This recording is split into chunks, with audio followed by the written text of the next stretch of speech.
माँ के हाथों का स्वादिष्ट जादू। यह कहानी माँ और बच्चों के बीच के अनमोल रिश्ते पर आधारित है। यह आपको आपके बचपन की उन यादों में ले जाएगी जब खाने को लेकर आपके नखरे और माँ का प्यार भरा धैर्य आपके जीवन का हिस्सा हुआ करता था। हर माँ की एक खासियत होती है, वह साधारण भोजन को भी जादू से ऐसा बना देती है कि बच्चे उसे खुशी खुशी खा लें। इस कहानी में सुनिए कैसे एक माँ अपने बच्चे को पौष्टिकता का महत्व सिखाने के लिए कुछ अनोखा करती है और कैसे यह अनुभव पीढ़ियों के बीच प्यार की डोर को और मजबूत बनाता है। आइए इस दिल को छू लेने वाली कहानी का आनंद लें। आज मैं बालकनी के बाहर खड़ी चाय पी रही थी कि एकाएक मेरी नज़र पड़ोस में रहने वाली सुजाता और उसके बच्चे के ऊपर पड़ी, जो अपने बच्चे को कुछ खिला रही थी और बच्चा बार बार मना कर रहा था। शायद उसका मन नहीं कर रहा है, उसका पसंदीदा भोजन नहीं है। नहीं मम्मा, कितनी बार बोला है आपसे, आप क्यों बनाती हो या जो मुझे अच्छा नहीं लगता। मैंने उससे आवाज़ देते हुए पूछ लिया, अरे सुनो रीता, क्या बनाया है आज तुमने जो अभी इतना रूठा हुआ है। अरे क्या बताऊं सुरेखा, आज मैंने लौकी की सब्जी बनाई है और इसको खिला रही हूँ, पर यह खाना खाने को तैयार ही नहीं हो रहा। बोलता है कि मुझे लौकी की सब्जी नहीं पसंद, आज मैं खाना नहीं खाऊंगा। अब तुम ही बताओ, लौकी तो पौष्टिक भोजन में आती है। बच्चों के लिए हरी सब्जियां कितनी आवश्यक हैं, या तो तुम भी जानती हो, पर आजकल के बच्चों को देखो ना, कितने नखरे खाने में दिखाते हैं। तभी मैंने धीरे से सर हिला दिया और एकाएक अपने बचपन की यादों में जाकर खो गई। मेरा मन अपनी बचपन की धूमिल होती उन यादों को कुरेदने लगा और मुझे अपना बचपन याद आने लगता है। जब मैं सारे घर में उधम मचाती, शैतानी करती, तो कभी माँ को चिढ़ाती, तो कभी पापा की गोद में जाकर बैठ जाती, तो पल में भाइयों के साथ झगड़ा करती।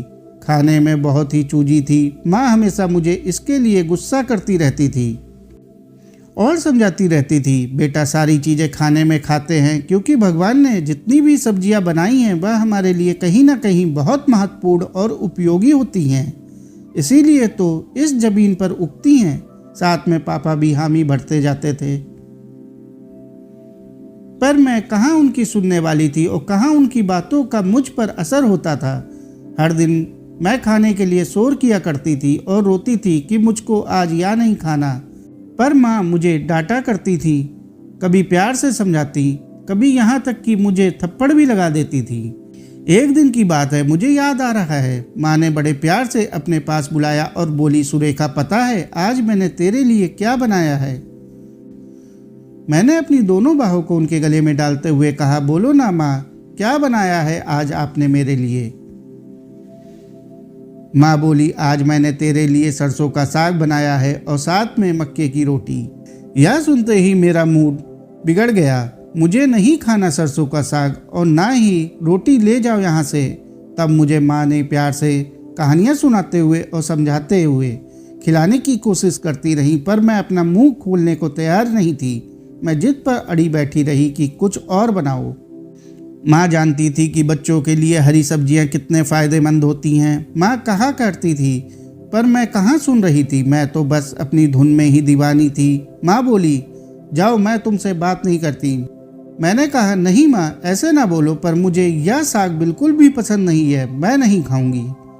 वो बहुत देर तक सोचती रही, क्या करूं, कैसे इस बच्ची को समझाऊं जिससे यह खाना खा ले। थोड़ी देर उदास बैठे रहने के बाद फिर एकाएक उनके दिमाग में एक युक्ति सूझी और वो बोली, सुरेखा तुम थोड़ी देर यहीं बैठो, मैं अभी आती हूँ।